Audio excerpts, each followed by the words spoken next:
All right. Good evening, everybody. Can you hear me? Works. All right. For those of you who missed, by whatever reason, yesterday's lecture, which was, I think, fantastically good, let me briefly introduce our speaker again. We have today with us Pablo Jarillo-Herrero. I'm terribly better in doing this. Coming from MIT, Pablo received his PhD in 2005 from Delft University, moved to a postdoc at Columbia, and then was hired in 2008 by MIT, where he resides ever since. His most famous works are in two-dimensional materials. In particular, he made the discovery of superconductivity and other correlated phases in twisted graphene, and since then made many other discoveries in this area. He is awarded by numerous awards. He is a member of National Academy of Sciences, received Bartley Prize in Physics, Wolf Prize in Physics, and Medal of Spanish Royal Physics Society, among many others, I believe. Now, from the lesser known facts, Pablo, which may be interesting to some in this audience, Pablo is a coordinator of Simon's grant, which is Rising Stars in Physics, which is intended to bring together early career postdoc level female physicists and give them career advice and coaching and building community. And this is a rotating conference. Last was in Berkeley, I believe. So maybe it's a good idea that one of them, such conferences will be organized in Minnesota. And if there are enthusiasts in this audience, I guess you can contact Pablo for that reason. All right, so that's enough for me. So Pablo, it's all yours.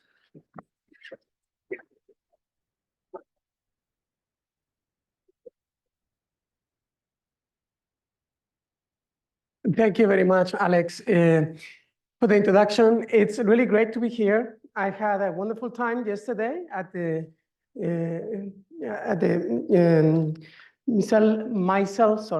Misel lecture. And I have to say that the lecture ended and the students kept asking questions and the audience for over an hour, which was greatly enjoyable. You know, I have to say that the students and the public in Minneapolis is the most inquisitive I have ever experienced, you know, so congratulations, you know, Minnesota. That was really great. And the more questions, the more, of course, as a speaker, I enjoy. So it was really great, you know. Basically, we, in the end, it was so late, there was only one, you know, the lady was waiting to close the entire thing, and I felt bad, you know. But, you know, great students, I'm really happy, you know, and great audience, great public audience. So, I can see some faces that were there yesterday. It's impossible to forget the pair of twins that we have here in the front row. So some of you may have been yesterday. There's going to be a little bit of overlap. I mean, actually quite a bit of overlap between the two lectures. Usually I get asked nowadays to give a colloquium and a specialized seminar, or a named lecture and a specialized seminar. This time is a named lecture and a colloquium. So there's inevitably a little bit more overlap because I want to make sure that the broad audience that may have come to the colloquium but not been there yesterday at the lecture still can get and understand enough, since I know that there should be a broad audience here from all areas of physics. So, having said that, let's start. Okay, I want to tell you today about the magic of Moiré quantum matter. Yeah, and I want to start from quantum matter and emergent behavior of quantum matter. Turns out that you can think about, you know, physics, you know, and divide the field in two parts. You know, one is the study of individual particles. Here we have, for example, something that could be an electron spin. Okay, the arrow is a spin. And in physics, the behavior of individual particles or of a single particle is relatively simple and well understood, for example, in quantum mechanics. Okay? This is something that theoretically we think we have under control. It could be quite exotic, but we think we understand it. In particular, the mathematics are tractable. However, when we have many particles which are strongly interacting with each other, okay, for example, a collection of spins, electrons, the behavior of many interacting particles is difficult. And by that, I mean, we do not understand it theoretically. Okay?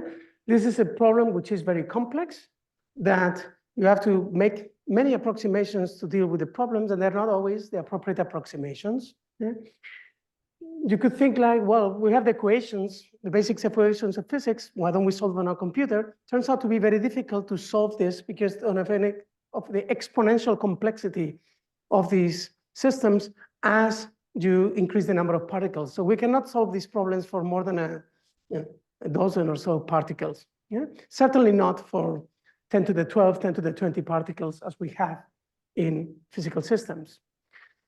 However, this is very hard for physicists because it turns out the majority of the most fascinating states of matter that we have in the universe are of the type where you have many particles interacting strongly with each other. This is something that happens, for example, at the in the quark gluon plasma, which is a state of matter that occurred a few hundreds of nanoseconds, microseconds after the Big Bang, and that we can recreate nowadays in heavy ion accelerators, such as Brookhaven Lab. This is also a state of matter, as many body interacting particles happens in neutron stars, yeah, which occur after supernovae explosion. You have there many phases of quantum matter due to the interactions between neutrons, and we do not understand how that happens. This is also something that happens, for example, in the fractional quantum Hall effect. Okay, when you have a sorry, I have too much talking to people. So when you have a system of two-dimensional electrons and you apply a magnetic field, the electrons acquire special properties. They go into composite particles that seem to have a fraction of a charge, and they have very interesting topological properties and a special type of entanglement. So if one zooms in a bit more into the field of quantum materials, we call these materials, strongly correlated quantum materials, we have, the most, perhaps the most famous, this vast, classes of materials. Perhaps the most famous are the high temperature, couplet superconductors, okay? Where in a phase diagram of temperature versus doping versus charge density, you have this variety of phases, modes, strange metals, pseudogap, etc., many of which, or most of which, we do not have a good understanding of despite almost 40 years of research. Yeah? This is again, because of this theoretical difficulty. Let me exemplify or go a little bit deeper into this, by taking a simple example. So in the high temperature couplet superconductors, we believe that all of the action takes place in these copper-oxygen planes. Right? So these copper-oxygen planes, when you grow the materials stoichiometrically, you have 1 electron per copper atom, okay? And those electrons, in principle, you could put up to 2 electrons per copper atom, okay? So if you put 1 electron per copper atom, this is supposed to be a good metal because electrons can jump just from copper atom to copper atom and conduct through your structure. However, strong repulsion because the electrons in these materials make it such that you get an insulator state, okay? It's called, correlated insulator state, which is called a Mott insulator. And for reasons which are not entirely understood, when you remove a few of these electrons, okay, so these electrons are all stuck in their positions. You remove now a few of these electrons, and this almost magically gives rise to superconductivity, okay? Because you have removed a few of these electrons. Now some of those electrons can go between occupied and empty sites, but I have to do this in a concerted, correlated fashion, okay?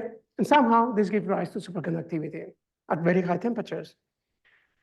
we think that the simplest model that captures the essential physics of all of this is a model due to physicist John Hubbard, right? Which has only two components. What is the penalty that you pay when two electrons occupy one site? And what is the energy, because of tunneling between occupied and empty sites? And despite this model seemingly, it seems quite simple, you only have two parameters, this model cannot be solved exactly, analytically for any reasonable number of electrons, meaning more than a few, okay? This has, we don't know how to go from such a thing to this, like at all, okay? It's very hard to do this computationally, and the condensed matter physics community has been struggling for decades now to try to solve this model and try to go from here to here. There are advances as computational techniques and compute power, increases, but still, I would say we're far from a theory of this, how to go from this to this, that every condensed matter physicist would agree with and accept. Now, this inherent difficulty to study theoretically quantum materials has led to alternative platforms to try to investigate this problem of strongly correlated electrons and particles in general. And one of the most successful has been, or the most interesting has been, to try to use ultra-cold atoms in optical lattices to investigate quantum materials. So back in 2002, so a bit over 20 years ago, the group of Immanuel Bloch, Marcus Greiner here was the first author, they managed, they sent lasers at each other, and they created a periodic potential, and they can load atoms in this periodic potential. And they do so in a way that they have exquisite control and tunability over the interactions between the atoms, okay? And as a matter of fact, back then, they could go already from a mode insulator into a superfluid due to attractive interactions in their system. Okay? They did this with bosonic atoms which have an integer spin. So this was a realization of the Bose-Hubbard model. And then a few years later, they did this thing with fermionic atoms with half integer spin. So that was a bit closer to what electrons are. So this was a realization of the Fermi-Hubbard model. And just to give you a sense of where they are, nowadays they can build these quantum gas microscopes where in this lattice they can individually address each atom. And they can see, for example, they have been able to measure antiferromagnetism in this Fermi-Hubbard model, okay? Where they can take a picture, they can see short range, at least over short range correlations, antiferromagnetic spin up, spin down, when they build that quantum gas microscope. Now, this means that the cold atoms community is beginning to explore this region of the phase diagram, okay? They would love to go to the entire and explore the entire phase diagram, and in particular, this region where they would see the wave superfluidity due to repulsive interactions. However, it is technically very challenging to go down to low enough temperatures as they need to observe these phases. Yeah? They're already working at about a few hundred picokelvin in temperature. They think they need to go down 1 or 2 orders of magnitude to see these phases, or some of the most interesting phases, and it's technically very challenging.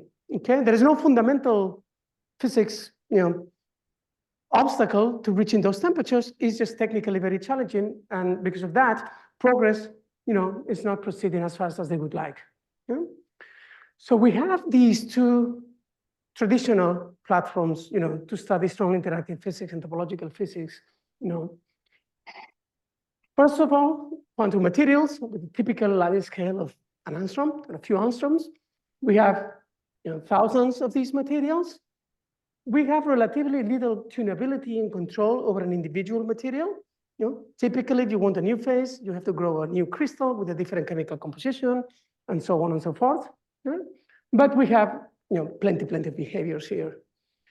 With cold atoms, the typical length scale now is a micron, because it's the wavelength of light that creates this periodic potential. Here, the ultra-cold atoms community has exquisite control over all the parameters of their system. Perfect tunability of everything, okay? However, it has been a little bit difficult to realize many phases of quantum matter because they're still at relatively elevated temperatures. And what I want to tell you about today is about this new platform that has emerged the past 6 years or so. We call it Moiré Quantum Matter because of the Moiré pattern that occurs when you twist or when you impose two periodic structures on top of each other. They create a super periodic structure called a Moiré pattern. And the typical length scale here, the Moiré length, is of order 10 nanometers. So it's nicely complementary, a factor of 100 from either of these two platforms. It's also very complementary in energy scales, which are associated with these length scales. In traditional quantum materials, typical energy scales of parameters are of order 100 to 1,000 Kelvin. In cold atoms, we're talking about 0.1 or 1 nanokelvin. In Moiré quantum matter, 1 to 100 Kelvin. And that is actually a very convenient temperature to explore in a solid-state physics laboratory. We have quite a bit more control in the system than in these systems. Not quite as much control as in the cold atoms. But as I'm going to show you, we have seen pretty much all of the phases of quantum matter that we know using this platform in the span of just a few years. So initially, the development that enabled this was something that has become now known as twistronics, which is the fact that with 2D materials, we can do something that was unprecedented in the history of material science, which is we can vary the twist angle between the crystalline planes in structures completely at will, or we can choose what angle do we want to have between crystalline planes in a structure, okay? So this is something, you can take 2 graphene sheets, for example, and you can stack them on top of each other with any arbitrary angle of rotation that you want. 30 degrees, 27 degrees, 1.1 degrees, as I will show later, why not, okay? This is something that creates this Moiré pattern, okay? And I brought 2 toys, This is a Moiré quantum matter simulator, 3D printed. I'm going to pass them around. Some of you may have seen it yesterday in the public lecture, and you can play with it and get an idea of how these Moiré patterns, work. Please bring them back to me at the end of the colloquium. Now, let me stop this. So the magic of this Moiré quantum matter is that within the span of about 6 years, we have been able to realize pretty much all phases of quantum matter known, including exotic type of correlated insulators, unconventional superconductors, new topological phases of matter, magnets, quasicrystals, new types of unconventional ferroelectric materials, strange metals, generalized Wigner crystals, acetonic insulators, pneumatic systems. Actually, pretty much, if you're thinking of a phase of quantum matter, you've pretty much seen it using this Moiré quantum matter platform. And in fact, we have also discovered, the community, quite a few new phases that didn't exist before, okay? And this has happened in a relatively short time scale. So with this introduction, this is what I'm going to tell you about today. I want to start by telling you a little bit about graphene and magic angle graphene, reminding you what graphene is and telling you what magic angle graphene for those who are not familiar. Then I want to tell you about the rise of Moiré quantum matter, what has happened since the discovery a few years ago, the first manifestations of this Moiré quantum matter. A lot of the community and the work has focused on graphene. So then I want to tell you a little bit about Moiré magic beyond graphene, in particular, Moiré ferroelectricity in hexagonal boron nitride. And then I want to conclude with an outlook of some of the things which are going on, both in condensed matter physics, but beyond also. Okay, so let's get started with graphene. So graphene is a honeycomb of carbon atoms. All of these atoms are identical from the chemical point of view. They are all carbon. However, from the crystallographic point of view, we have 2 types of atoms that, these are the red and green atoms of A and B sublattices here. This is because in order to tile a honeycomb in 2 dimensions, you need 2 unit vectors plus a 2-atom basis, okay? You cannot do that just with 1-atom basis. Now, you can, using a very simple, quantum mechanical model, calculate the electronic structure of graphene, the energy, the kinetic energy of the electrons as a function of momentum in the X and Y direction, in 2 dimensions. Okay? And it is a very unusual electronic structure. In particular, near charge neutrality, okay, near the Fermi energy at charge neutrality, you have this linear energy momentum dispersion, okay? So This is unlike most, 99.99% of materials where you have a quadratic energy momentum dispersion, okay? Usually kinetic energy goes as P squared over 2m. In this case, kinetic energy goes as P, okay? This is very reminiscent of the dispersion of photons, okay? And in fact, but these are electrons, right? In fact, if you calculate, if you write down what is the equation that governs the behavior of electrons in graphene here near the Fermi level, okay, it's nothing else but the Dirac equation in 2 dimensions for massless particles, okay? Where you can see here that energy is linear in momentum, okay? Now, in the usual Dirac equation, this is a spinor, which tells you whether the electron spin is up or down. Here, this is a pseudo spinor, which is telling you whether the weight of the electron wave function is on the A type of atoms or on the B type of atoms, okay? Now, the only other thing that I want you to remember, or maybe even almost the only thing I want you to remember from this plot also, is that we have 2 of these, they're called Dirac cones, the K and the K prime valleys. Okay? So just remember number 4. Electrons in graphene have this spin degeneracy up and down, and also valley degeneracy K and K prime. So you have just remember number 4, because it will appear later in the talk. Now, this is a single layer of graphene. So when you put one graphene layer on top of another, again, you create a Moiré pattern where the Moiré wavelength, the distance between the soccer balls that you see here on the screen, is sort of inversely proportional to the twist angle, okay? At small twist angles. Can go all the way to infinity because these 2 lattices are identical. You can also have a Moiré pattern without twisting if the lattice constants are a little bit different, and then it saturates the Moiré wavelength. Okay? And people have been exploring both types of Moiré patterns, twisted and untwisted with different lattice constants. Now, let's see what happens, this thing was real space. Let's see what happens in reciprocal or momentum space and what happens to the electronic structure. So you have here sheet of graphene, electronic structure, Dirac cones. If we have, this is the, Brillouin zone. If you have a finite, Fermi energy here, you have Fermi disks at the corners, KK prime. Only 2 of them are independent. The others are copies by reciprocal space, as vectors. If I now put another graphene sheet on top, and it's exactly aligned to it, the reciprocal spaces are also aligned on top of each other, okay? So now let's twist and let's see what happens. So when you twist in real space, you also twist the reciprocal spaces. And that means that the layer Dirac cone, okay, the Dirac cone of layer 1 of graphene, layer 2 of graphene, they separate in momentum space. So twisting leads to layer Dirac cones separating in momentum space. That's something that was predicted early on, 2007. And this separation is sort of proportional to the sign of the twist angle. So for small angles, it's proportional to the angle. Huh? So let's start from a small angle, okay? Here we have Dirac cone from layer 1 of graphene and Dirac cone from layer 2 of graphene, there's separation being proportional to the angle. This would be the electronic structure of twisted bilayer graphene if the electrons in one layer of graphene did not know that the other graphene layer existed nearby. They would just interpenetrate those energy momentum dispersions.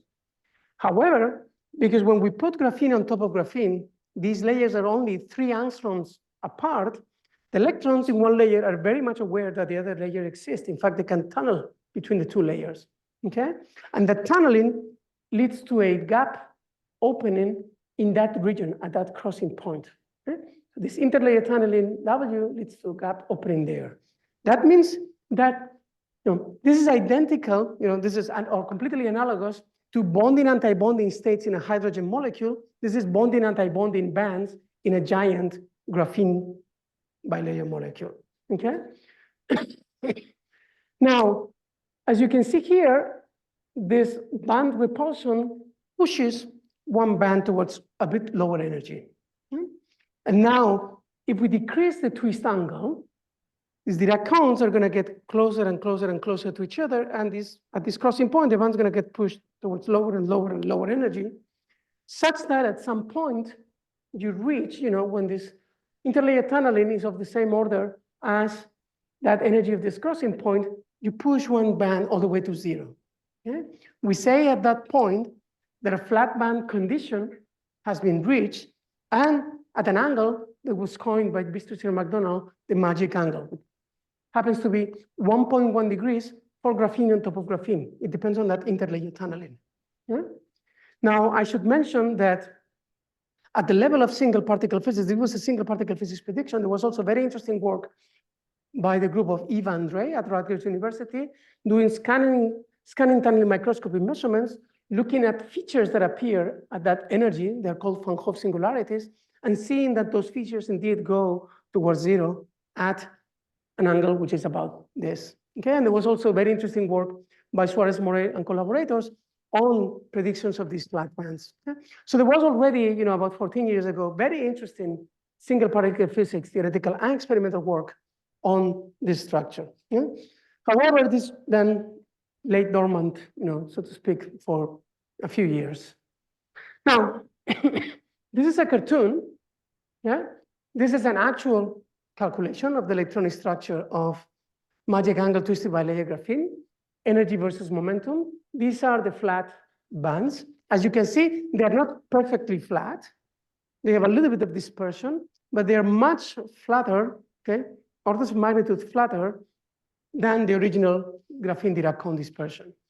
Then you have the other Moiré bands, which result from the band folding, from the creation of this Moiré structure, and those occur at higher energies. All of the action takes place here. Now, this is momentum space. And if you want to go back now and think, well, if I put electrons in those flat bands, where do they like to be? Okay? To go between momentum space and real space, you have to do a Fourier transform. And a Fourier transform of a very flat extended object is a highly peaked object. Okay? So if you look at when you put electrons there, where do they like to be? It turns out they like to sit in regions where locally we have AA stacking, meaning all of the carbon atoms seem to be on top of the carbon atoms underneath. Okay? Now, in reality, they're not exactly aligned. And as you move a little bit in the Moiré pattern, the small twist angle brings the atoms out of registry into these AB and BA regions, and electrons seem not to like to be there. Yeah? So from the schematic point of view, magic angle twisted bilayer graphene looks like this. There are these regions of AA stacking, local AA stacking, where the electrons like to be. And they are separated by these regions of AB and BA stacking, where the electrons do not like to be.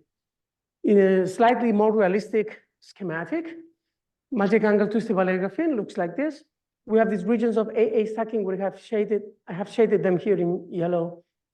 They're spaced by about 13 nanometers, and the electrons like to be there. You can see now how this might be, it has a little bit of a flavor of one of those ultra cold atoms lattices. We're going to be putting electrons in there, and we're going to play with them and see what we get out. Okay? This is sort of an analog of a triangular Fermi-Hubbard lattice. I've put many quotes in here. It's triangular in quotes because in reality it's not triangular. It's actually honeycomb. The AB and the BA regions are not the same, so this is actually a honeycomb structure. And it's also Fermi-Hubbard in quotes because the electronic structure of magic angle twisted bilayer graphene has certain topological properties in it, embedded in it, which prevent a direct mapping to a vanilla Fermi-Hubbard lattice of the type, of the usual type that the cold atoms community works with. Okay? But you get a sense that this is a little bit of flavor. And in fact, that plenty of people in the community consider these Moiré quantum matters, essentially quantum simulators of electronic interactions in materials. Now, how do we fabricate these type of devices? Okay, before I show you data, let me show you how we fabricate it. So it's relatively simple, okay, at least in spirit. We bring a glass slide with a polymer stack attached to it, sticky polymer. Then we bring a substrate with a material, in this case, hexagonal boron nitride. It's not monolayer, it's maybe 10 nanometers in thickness or so. And this is going to be just a very comfortable flat substrate for graphene to sit on. So we come with our sticky polymer and we pick up this hexagonal boron nitride. We then bring a substrate which has a monolayer of graphene on it. And there's, thousands of groups can do this. And then the tricky thing now is how we come, okay, And we position this hexagonal boron nitride sort of in the middle on top of the graphene, okay? So right there, sort of in the middle on top of the graphene. And we bring the hexagonal boron nitride down, and we here half of the graphene crystal. Okay? Now from the top, this looks like this. We have the substrate with half of the graphene, and we have the glass slide with the polymer with the hexagonal boron nitride and the other half of the graphene at a higher height, at a higher elevation. The important thing is that these two pieces of graphene came from the same crystal. So even though they're at a different height, there is correlation between the angles of the rows of atoms in these two crystals. So now I can rotate my substrate by any angle that I want. For example, 1.1 degrees, why not? And then I shift my slide, and then I stack one graphene piece on top of the other.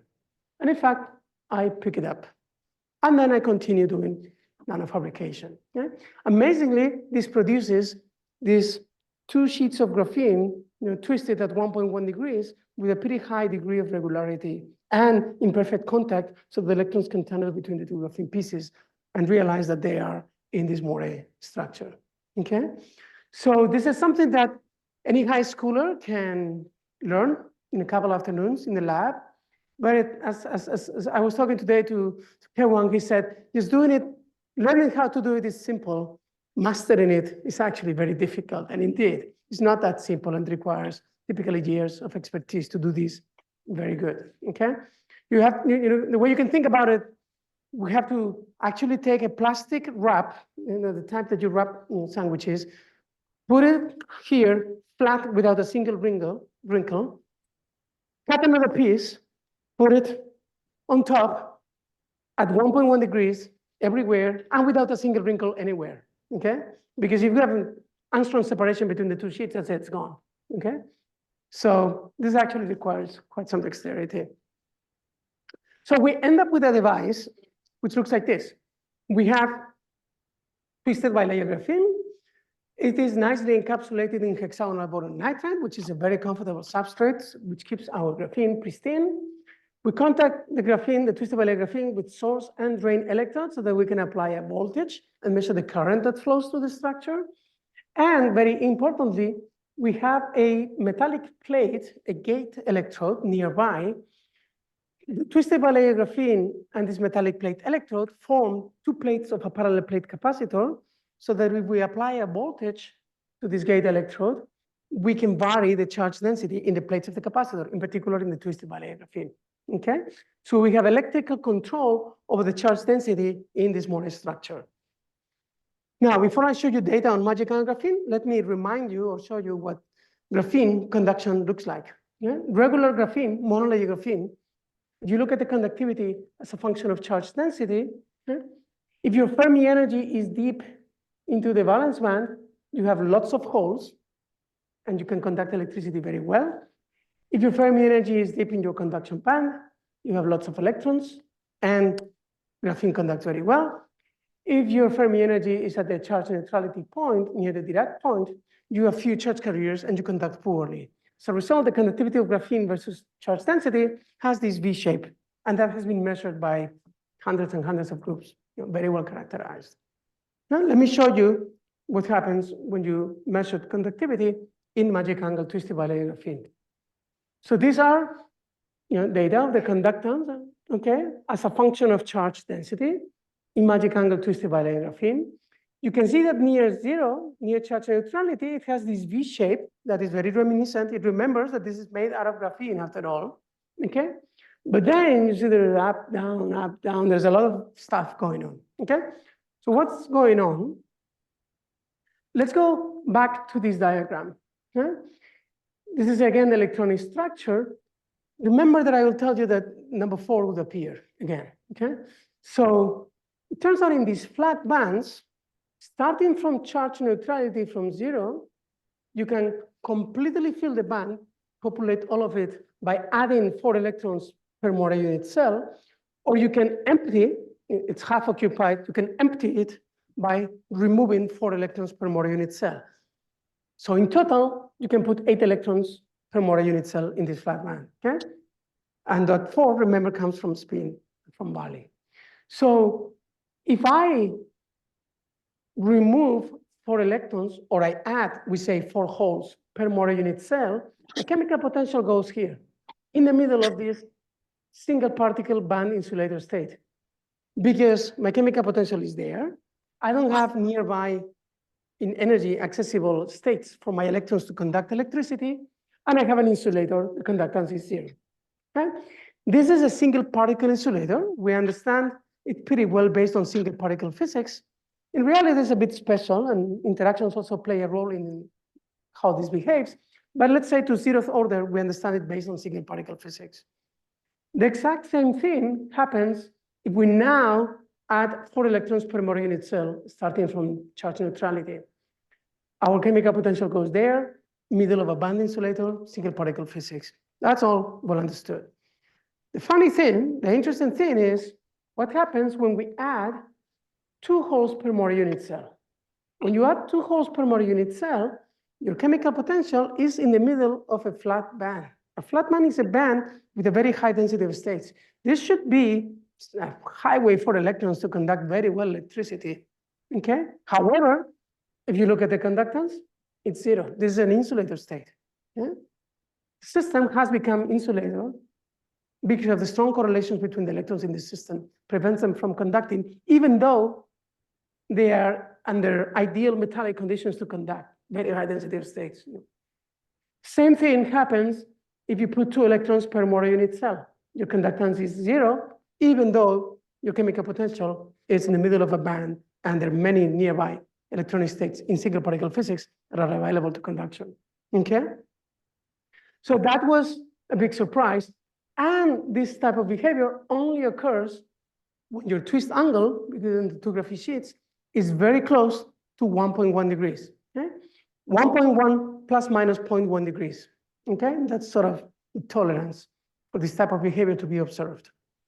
All right, so we reported this, and the thing that we saw is that next to this insulating state, okay, there was this peak in conductance, yeah? And I'm not showing the data here, but as we cool down, this conductance at the insulator became more insulating. That's what insulators do. When you lower your temperature, your insulator conducts even less. But next to it, this peak grew and grew and grew a little bit, okay? So the next thing that we did, these were 2 terminal devices, 2 terminal measurements, where you don't care if there's some resistance in series, because after all, we were trying to look for insulators, although a different type than we found. But then what happened is that, when we made 4 terminal devices and we look what happens when you add a few electrons to these correlated insulator states, what we saw is that if you measure now the resistivity, not the conductance of the system, the resistance exhibited a big drop to 0 resistance, okay? And we can tune this electrically, okay? So it's a function of temperature, the resistivity is a function of temperature and charge density. There's a region where you have a correlated insulator state and you add electrons or holes and you get electrically tunable superconductivity. Now, when my students show me this, okay, I was completely shocked, It immediately reminded me of the hundreds and hundreds of times that I had seen at seminars, this type of plots, Let me, switch the axis so that they correspond to hole and electron doping the same as here. Here we go. Now this is correct. This is the phase diagram of the high temperature cuprate superconductors, yeah? 0 concentration, 0 doping here means actually 1 electron per copper atom, as I mentioned earlier. And you have a mode insulator state. If you add holes, you get a big superconducting dome. If you add electrons, you have a smaller superconducting dome. Here, at 2 holes per Moiré unit cell, or at 2 electrons per Moiré unit cell, actually. If you now add, you have a correlated insulator state, you add holes, you get a superconductor. You add electrons, you can get a superconductor too. Now, there is a big difference between these 2 phase diagrams. This is a theoretical phase diagram, okay? To populate it with experimental data points, you have to grow many crystals, with different chemical composition and, cool down, often, different materials classes for electrons and holes, etc. However, in this case, we measure this in a single cool down, in a single sample, and I can electrically go from here to here by dialing a voltage knob in a few seconds, okay? So of course, this attracted a lot of attention. I don't want to, overstate or overdo the similarities between these two things. There are actually many differences also between these two systems, okay? Some similarities, but also many differences. Okay, so that was the discovery, back in 2018. Okay, we posted this coinciding with the March meeting of the American Physical Society in 2018. And then what I call the theory tsunami came, which is that within, a few weeks of us posting our work, all of these papers appeared. By now, this list has actually several thousand papers, okay? All these theorists wanted to know, okay, what is this correlated insulator? What is its origin? And what is the superconducting, order parameter? So I have to say that the first work was by Senkashu and Leon Valens, where they said, oh, this is a D plus ID chiral topological superconductor, very exotic. Maybe, as you can see here, all kinds of letters, order parameters have been proposed using all letters of the alphabet, S, P, D, F, S plus I, D plus ID, P plus IP, F, D plus F, all combinations of the letters of the alphabet have been proposed, for the symmetry of the order parameter. I want to point out this second paper by Bolovic. Bolovic, a distinguished condensed matter theorist in Finland. He said the following, and he sent us an email actually. He said, look, I'm not surprised at all that you found superconductivity in the system, because I predicted it all before, So, well, I get lots of emails like that actually, but most of them you can send to the trash, but this one, no. This one, Bolovic, for many, Bolovic in 2013 did the following. For decades, going back to the 60s or so, there have been experimental reports about 1 or 2 per decade of room temperature superconductivity in graphite, okay? Mostly noisy data, highly non-reproducible and so on, but quite a few experiments. So Bolovic in 2013 said, this is just too many experiments to ignore. Let me tell you what's going on. All these graphite samples where people have measured superconductivity and room temperature, what they have in common is that they're rotational misalignments. This is turbostratic graphite, where there are small rotational misalignments between the graphene layers in these samples. When you have these small rotational misalignments, you are going to get flat bands. You're going to get strongly correlated superconductivity, very strong, and hence room temperature. So he wrote to us, finally someone did the control experiment just with 2 layers. A little bit rotated, you see flat bands, strongly correlated superconductivity. Now, come on, just stack a few more layers and get to room temperature, So that was what he said. That's the message of his paper there, a 1-page paper or something like that, 1.5 pages. So, I was aware of those superconducting room temperature things in graphite, always disregarded them, Now I'm not so sure, who knows, maybe there was something there, maybe not, okay? Our superconductivity is not room temperature, it's a few Kelvin, but it's the strongest pairing glue that exists in nature for any superconductor. Very high ratio of TC over TF. So who knows? Maybe.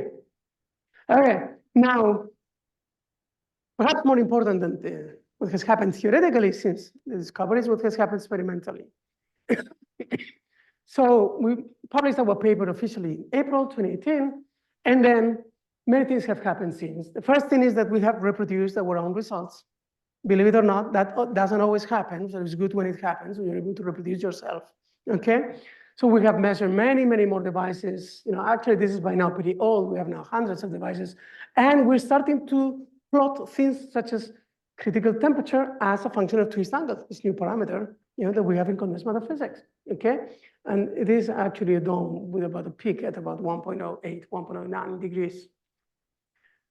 Much better than you reproducing your own results is when other groups independently reproduce your results. only then this thing becomes actual science, okay?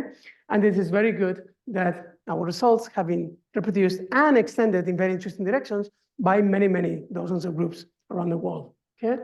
In particular, the first experiments that reproduced our work first one was a collaboration between a group of Andrea Yang at the University of California, Santa Barbara, and Corey Dean at Columbia University. They did a very interesting experiment. First of all, they made a sample at the magic angle. They cooled down, they saw correlated insulators and superconductivity. So check, they reproduced our work. The next thing they did is they did a sample which was off magic, 1.27 degrees. And they saw no correlated insulators and no superconductivity. But then what they did is they increased the pressure in the samples. When you increase the pressure, you vary the interlayer tunneling, okay? And therefore, the magic angle condition, which is a pressure-dependent quantity, and together with collaborators from Harvard, we had calculated what is the magic angle condition dependence on pressure. They knew which pressure they had to apply, 1.33 gigapascals for 1.27 degrees. They cool down and measure, and they see correlated insulators and superconductivity. Okay? So it was a very nice demonstration. Then the warm-up, they apply a bit extra pressure, and they got off the magic angle condition. Superconductivity weakened, okay? So this was a very nice demonstration and extension of our work. The next paper was by Dmitry Efetov, back then at ICFO in Spain, where they measured additional superconducting domes. By now, robust superconductivity in magic angle twisted bilayer graphene and related systems has been reproduced by over a dozen groups, and maybe actually by now it's probably more like 20 groups all over the world. So this is something which is very nice that your data are reproduced. We've also observed plenty of other phenomenology which is characteristic of quantum materials. I already mentioned we have observed all these phases, right? So strange meta behavior, nematicity, Fermi-Cephus reconstructions and cascades of phase transitions, pseudo-gap physics, all kinds of things have been seen in these systems. We have discovered many other correlated systems, such as ABC trilayer graphene aligned to HBN, magic angle twisted bilayer graphene. We call that twisted bi-bi, 2 layers twisted on top of 2 layers. Moiré transition meta dichalcogenide structures. There are many, many Moiré correlated systems nowadays on the market. One of the most interesting developments in this field has been the ferromagnetism anomalous Hall effect and integer and even fractional quantum anomalous Hall effect was seen, okay? Because this brought the role of topology front and center into this problem. In fact, in this field, Moiré Quantum Matter, it has meant the merging of several condensed matter physics communities which did not interact that closely before. People that did vanilla graphene, multilayer graphene and other van der Waals heterostructures like myself. People that did strongly correlated materials like cuprates, pnictides, heavy fermions. And people that did topological condensed matter physics, quantum Hall effect, fractional quantum Hall effect, topological insulators, Waals semi-metals. All three come together in this field of Moiré Quantum Matter. Yeah? In fact, with our theory collaborators at MIT, less than a year after we published our discovery, it was really they, we just provided some inspiration, my students and I, but, we predicted the presence of near flat Chern bands in a variety of Moiré superlattices of many types, with different Chern numbers, etc. There was quite a bit of related work on the topological properties of magic angle twisted bilayer graphene and Moiré structures. And then just a few months later, the group of David Goldhaber-Gordon found experimentally measured this very large anomalous Hall effect, a large anomalous Hall effect at zero magnetic field. And then about 6 months later, the group of Andrea Yang found the quantized anomalous Hall effect, the integer quantum Hall effect at zero magnetic field in magic angle twisted bilayer graphene, where one of the layers was aligned to hexagonal boron nitride, which breaks the C2C symmetry of the system and enables this. There were also additional experiments on ABC trilayer graphene aligned to HBN also. The thing just got even better last year when 2 groups, or several groups, but in 2 different Moiré platforms, observed the fractional quantum Hall effect at zero magnetic field. So the discovery was by the group of Xiaodong Xu at the University of Washington in Seattle, They measure the fractional quantum anomalous Hall effect in twisted bilayer MOTE2 with a certain twist angle. Related work also at Cornell. And then the group of my colleague, actually Long Yu at MIT, this paper is now published in Nature, discovered the fractional quantum anomalous Hall effect in rhombohedral graphene aligned to HBN, a special type of Moiré heterostructure. Okay, what you can see here is that the resistance here is quantized, such that the conductance is a fractional value of the quantum of conductance. Okay, 2/3 in this case, 3/2, 2/3 conductance, and here actually several fractional quantum Hall states, were discovered at zero magnetic field. Yeah? This thing is really exploding. There had been a lot of earlier theoretical work, in the early 2010s, predicting, postulating the existence of fractional Chern insulators, which is fractional quantum Hall systems at zero magnetic field. But theorists didn't have an idea of what possible material manifestation this could be realized into. But when Moiré Quantum Matter platforms came, the theorists immediately realized that this would be a very good platform to look into them. Okay? And there were, many predictions immediately. Oh, do this, twist this on top of this, and let's get it. And within a couple of years, they converged and they found these materials. So that was quite, a good dear friend of mine and colleague, Patrick Lee at MIT, very distinguished theorist, told me, I did not think I was going to live to see this thing, the discovery of the fractional quantum Hall effect at zero magnetic field, That was, this was really phenomenal. Okay, lots, because this is an accessible surface, all these Moiré structures, and these Moiré patterns, they look so good. Let's see if they really look like that. So lots of local probe studies have been performed, okay? Scanning tunnel microscopy, scanning nanosquid, scanning single electron transistor, scanning near optical microscopy, scanning transmission electron microscopy. Every scanning technique, local probe that you can throw at this has been thrown at it to look at those Moiré patterns. And new techniques have been invented, such as the quantum twisting microscope. So let me show you a highlight of some of those techniques, just two highlights. The first one is high resolution scanning tunnel microscopy. So this is an actual image of the Moiré pattern, okay, of magic angle twisted bilayer graphene. This is by the group of Ali Yazdani. This paper is actually now published in Nature. And what this group did, okay, there had been earlier work looking with STM at magic angle graphene. But what the recent paper from the Yazdani group did is they looked at the big Moiré pattern, okay, this is, maybe 20 by 30 nanometers scan, but they looked at the entire thing with atomic scale resolution. So if you zoom in, you can look at the wave functions of the electrons on the local atomic carbon size as a function of space in the entire Moiré pattern. And it turns out the properties of the correlated insulator states have an imprint on the local atomic structure of the wave functions. And they were able to decipher, at each point, how does the topography look? How do the wave functions look like? What is the phase of the wave function? And they were able to narrow down tremendously the type of correlated insulator states which are responsible for that correlated insulator behavior. Okay? So now theory has some much better grasp on the correlated insulator states, much better. Superconductivity, still difficult, still not solved. But correlated insulator states, we nearly know exactly how they are and what they are. Same year, 2023, last year was a very exciting year, the fractional quantum anomalous Hall, all these things. The group of Shah-Halilani came up with this phenomenal new technique called the quantum twisting microscope. So what did they do?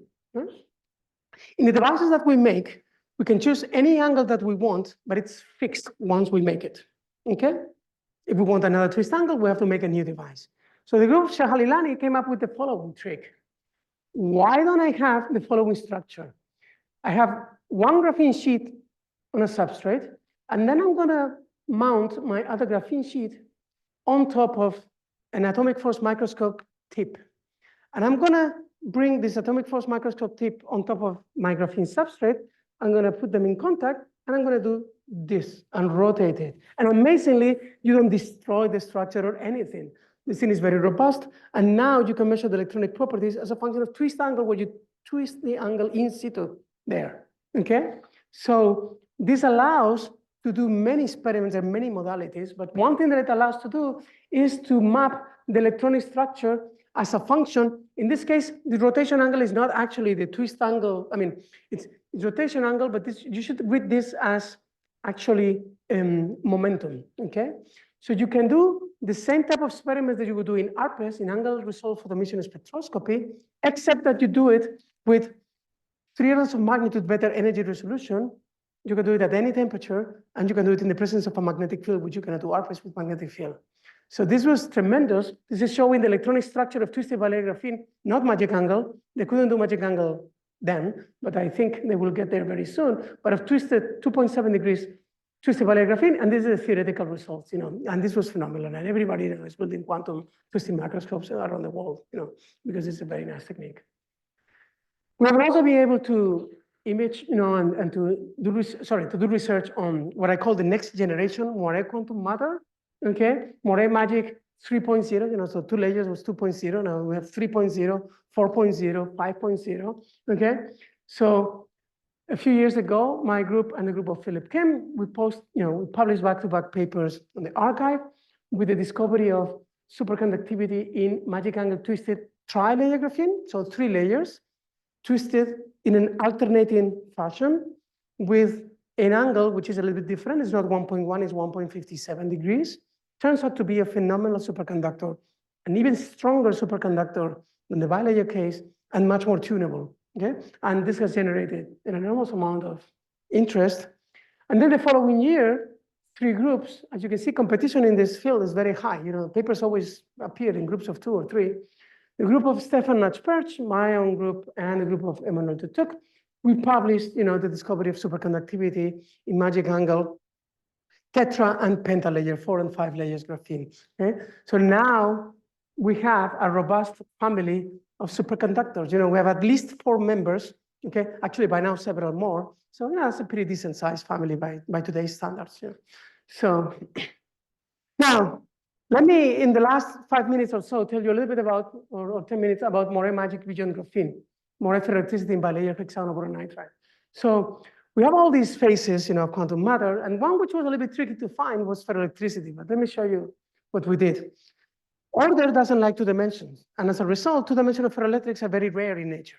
Okay, these are actually pretty much all of those that exist. Okay, and they typically appear because you exfoliate a bulk polar material, which is strong ferroelectric, you thin it down and survives, because it was very strong to start with. I want to tell you today about something different, making a ferroelectric out of non-ferroelectric materials, okay? Similar to making a superconductor out of non-superconducting materials, like graphene.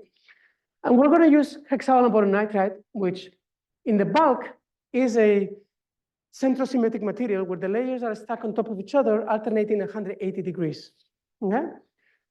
It's not a ferroelectric material, but we can do the following trick. We can take a monolayer of hexanoboronitride, cut it in 2 pieces, and put it on top of itself at 0 degrees angle instead of at 180 degrees, as nature does. In that case, okay, we have this parallel stacking, and it's a very uncomfortable stacking.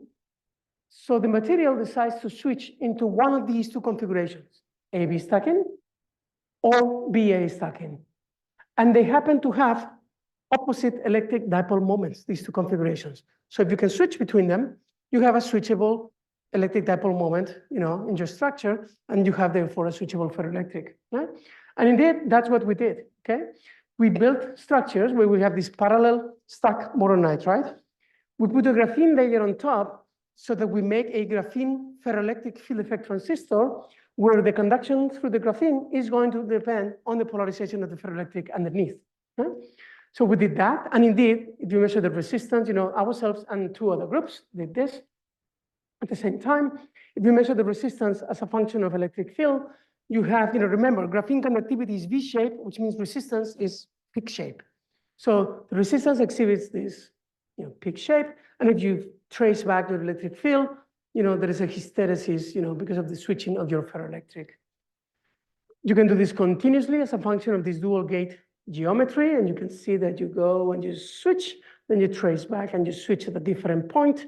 Sometimes we catch a domain wall swapping, zapping through our contacts, and we can get both states, okay, of resistance. Now, this looks good, but how is it, Moiré, or can you really visualize this a bit more? Turns out, if you stack it not at 0 degrees, but at a small angle, let's say 0.5 degrees, something like that, you get the same BA-AB regions that we got with magic and graphene, but now it's with this twisted hexagonal boron nitride. And these have opposite electric dipole moments. So now we will have a Moiré pattern in the electric dipole moment polarization of your structure. Can we image that? Indeed, if you take piezoelectric force microscopy, you can measure these Moiré patterns of electric polarization in the system. You can put it on top. Exactly just like that. Yeah? This is something that works at room temperature. I'm very proud of it. It's about the only thing I've done in my life that works at room temperature. It's actually something, it's a very good memory state. I'm not showing the data here, but we recently published in Science that this is essentially by intrinsic characteristics, the world's best ferroelectric. You can switch it hundreds of billions of times without degradation. It can switch in ultra fast time scales. It is actually very good. If only we could do this at industrial scale. Right now it's a small device at a time. Physicists working there. We'll see. Now, the trick to do this thing with hexagonal boron nitride, the only thing we needed was this bipartite lattice with boron and nitrogen atoms. Turns out you can do this also with the transition metal dichalcogenides, which are also bipartite lattices. And as a result, we have measured, ferroelectricity in all combinations of transition metal dichalcogenides, tungsten disulfide, diselenide, molybdisulfide, molybdiselenide, all these semiconductors. So in the span of a couple of years, we have doubled the number of two-dimensional ferroelectric materials that exist. Okay, the difference is that of this type, we can build hundreds of them because we have hundreds of bipartite lattices. And in fact, we can do ferroelectrics, which are also superconductors, which are also magnets, which are also whatever you want, because this all relies, on the symmetry properties. So let me just end by saying that, we have been able to discover all of these phases of matter, all made with carbon, or in some cases with a couple other materials, which is quite interesting. The fact that you can kind of forget about the periodic table for a lot of these things, and do all with one material or with a few materials. Now, we have hundreds of 2D materials, very exotic in some cases at the monolayer level. Yeah, so as you can imagine, now everybody's predicted and experimental is fabricating, twisted structures of everything on top of everything, to see what happens. Some of the predictions include high temperature topological superconductivity in twisted high temperature coupled superconductors, for example. Others include Moiré magnets. What happens when you put a two-dimensional crystalline magnet onto a two-dimensional crystalline magnet and you rotate them? You form special type of skyrmions, spin textures called Moiré magnets. Okay, and all kinds of things are being predicted.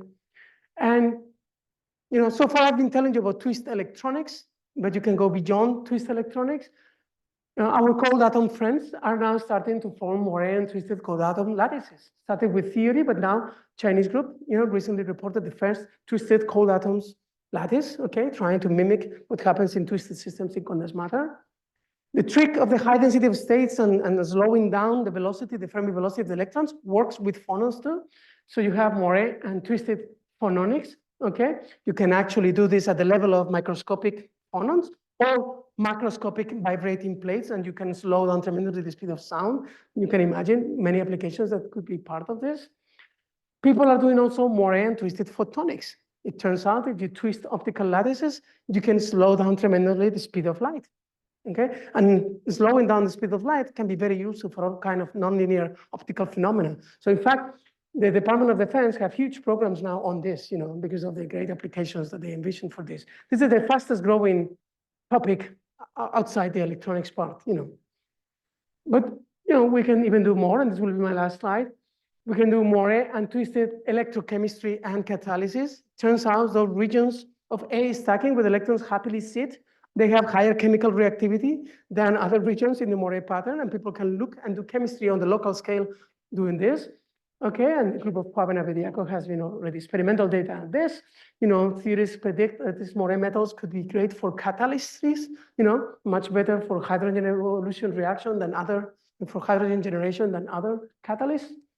And last but not least, our high energy friends, think they may gain some insight into Moiré gravity and cosmology by also looking at twisted bilayer graphene and related Moiré systems. So with this, I want to end by thanking my group members. All of this was done originally the discovery my grad student Joan Sao, who's now starting his professor position at Berkeley. Lots of other students doing great. For example, our boron nitride work was done by Kenji and Shirui. Kenji just started his professor position at Cornell. And of course, thank collaborators, funding agencies. And I thank you all for your attention.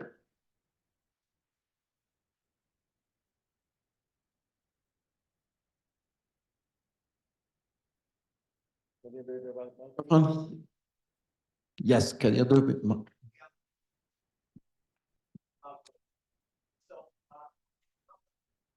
One question about your opinion about your work. You phrase it as new physics that almost completely come from history. What do you think about, what's your point of view about experiments that show pretty similar physics in superconductivity related phases and even fractional quantum both for more twisted materials? Sure. Yep. I don't think twisting or even Moiré, which you can get without twisting, just by using lattices with different lattice constant, is an essential ingredient, okay? It is just very convenient. And all of these things have been discovered first in Moiré heterostructures, okay? But at a deeper level, the presence of flat bands, which make the role of interactions much more prominent, that's what's key. Twisting, Moiré heterostructures are a great way of getting flat bands. And that's why many of these phenomena have been discovered, in Moiré flat bands. In ABC and in tri, tetra, pentalayer, rhombohedral graphene, for example, the flat dispersion, well, let me get out of here. The relatively flat dispersion also leads, to the importance of interaction phenomena, and many similar quantum phases have been discovered. In many cases, it has been helped still by Moiré in the structure, by aligning to HBN, for example, for the fractional quantum anomalous Hall effect in rhombohedral graphene. It was discovered once they aligned to the HBN, because Moiré still helps, chopping your band structure, creating gaps, etc. But it's by no means essential, Lip lattices would be great also, and if someone generates a lip lattice, it will have flat bands, and I'm sure many of these things will be found too. It's just that Moiré happens to be a very convenient and originally led to all of this. But no, it's great, to explore other platforms. So okay, I think I remember there are actually magic angles at very, very small angles. You heard about this? That's right. That's right. And yes, but is there any surprises like at really, really small angles? So that's a very good question. I don't know if I have a backup slide on this, but I usually have it in my more technical seminar. But indeed, theorists predicted that the magic angle is not a single magic angle, but there is a family of magic angles, okay? And they go as 1/n in the simplest prediction, okay? So you have the second magic angle, the third magic angle, fourth magic angle. In fact, when you go to different, I think some things, okay, some distortion, but when you go to higher number of layers, you start to have well, maybe we have to switch that off or something.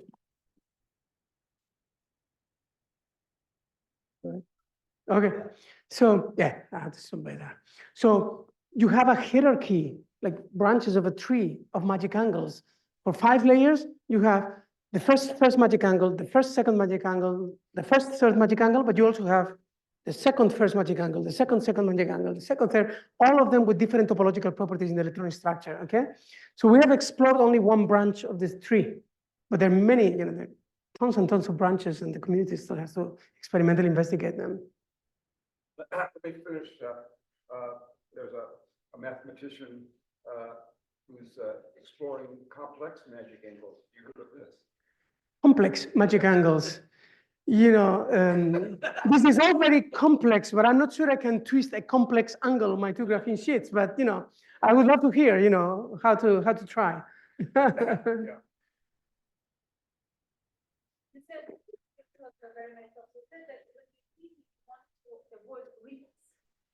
So what these people will do? So if you have them, what will be the effect? Very good. I want to avoid uncontrolled ripples and wrinkles. If I could control them, they could actually give very interesting physics, okay? So I want to avoid uncontrolled wrinkles. Wrinkles can do many things. One thing that is obvious is that they may change the separation between the two graphene layers and therefore change the tunneling there in the wrinkle. They also lead to strain, okay? And heterostrain in particular. If you control that, it's actually very interesting. The problem is if you don't control that. Wrinkles and bubbles, they can also change the twist angle, so they lead to twist angle disorder in your structure. Again, that is something which it is great if you can control it, or if you're doing a local scanning probe experiment. It's great when you have different twist angles, you don't have to make different samples, you can explore it all in one. From a transport point of view, you try not to have too much of that, because otherwise you get off the magic angle condition and your general electronic transport properties, look more disordered. And it's, Now, disorder. that's right. It's a new type of disorder, twist angle disorder, that didn't exist before, indeed. Yeah. Okay, oh, too loud. So Pablo, thanks for the fantastic talk. I'm really taken by the Moiré ferroelectricity. So I wonder if you have an idea what's happening during the switching process. Because if I understand, okay, let's not make that too loud. If I understand, the ferroelectric moment is baked in some way to having a nitrogen on top of a boron or vice versa. Mhm. So is there some atomic motion that's involved in the actual switching process? And do you have any idea how that actually looks? Yes, we do know. And I think one or both have to be switched off to avoid this. Yeah. So the switching takes place via domain wall motion. Okay. There is a motion of the atoms by 1/3 of the unit cell to go from AB to BA stacking. And that's a domain wall that zaps through the structure. Okay. So we do know that that is what is happening. We don't know how fast that domain wall moves. All we know is that we can switch faster than a nanosecond, but we don't know that's where our simple experimental equipment, that's what they could do. It's probably much faster, but we don't know how much faster. Plenty of people have interest in knowing, it's already one of the world's fastest switching ferroelectrics, but could be the actual world fastest by far, and we don't know.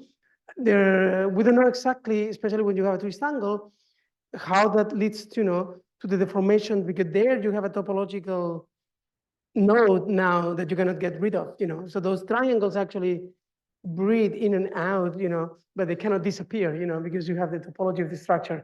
So there are many things which are not yet known. This is quite recent, and people have a lot of interest in it. It looked like you had more multi-domains, maybe in the WSE2 and some simplicity in these. Just like you figure out columns more frequently.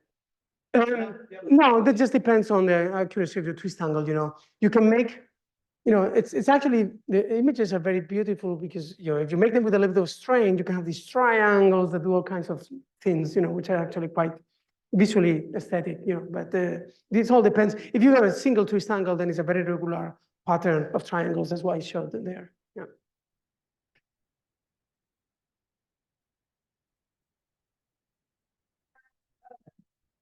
Okay, I had a question. What applications, like in our general lives, does Moiré matter have? Like, can it apply to like computing or medical technology? But like, what that would like affect me, I guess. Very good. Yeah. So I would say that for now, it's mostly physicists having fun. Okay. This is intellectually very stimulating for us, and we're having a lot of fun. Having said that, there are many things that you can imagine that this could be useful for. For example, the superconductor that we have is an electrically tunable superconductor. There are not that many of those, okay? If we could fabricate this at scale industrially, okay, this would be the world's thinnest superconductor that you could use for superconducting quantum computing, for superconducting single photon detectors, for the most sensitive photon detectors, for a variety of quantum sensors, and for classical or quantum cryogenic electronics, superconducting electronics. So there are many things that you could do if you could fabricate this at scale, okay? Now, something which is perhaps a bit more obvious, these ferroelectric HBN materials, we showed that it's ultra fast in switching and it also has the highest endurance of any ferroelectric pretty much. So this is already, these little prototypes we made are already meeting industry standards or exceeding them for applications. It's just that we don't know how to make 100 billion of them, okay? Again, if we were able to make these devices at scale, those one, the ferroelectrics, would have immediate application right away, you know? So, but we have to develop that technology to handle, 2D materials at the monolayer limit and rotate them, assemble them as we want with any angle that we want, all of them identical, 100 billion of them. We do not know how to do that yet.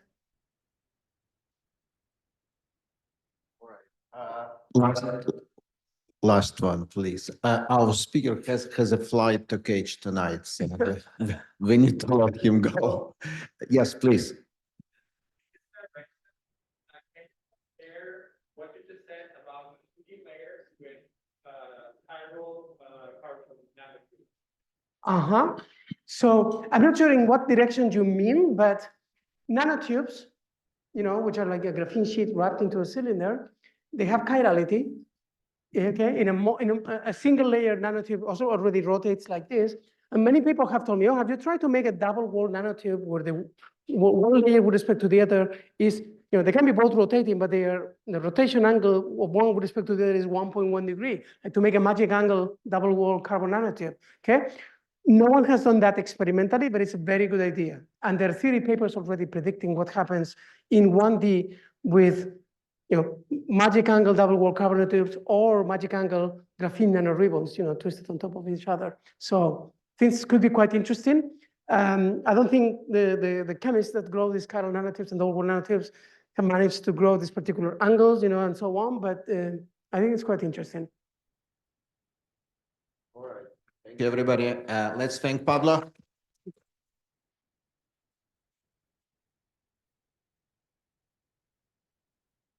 Berari.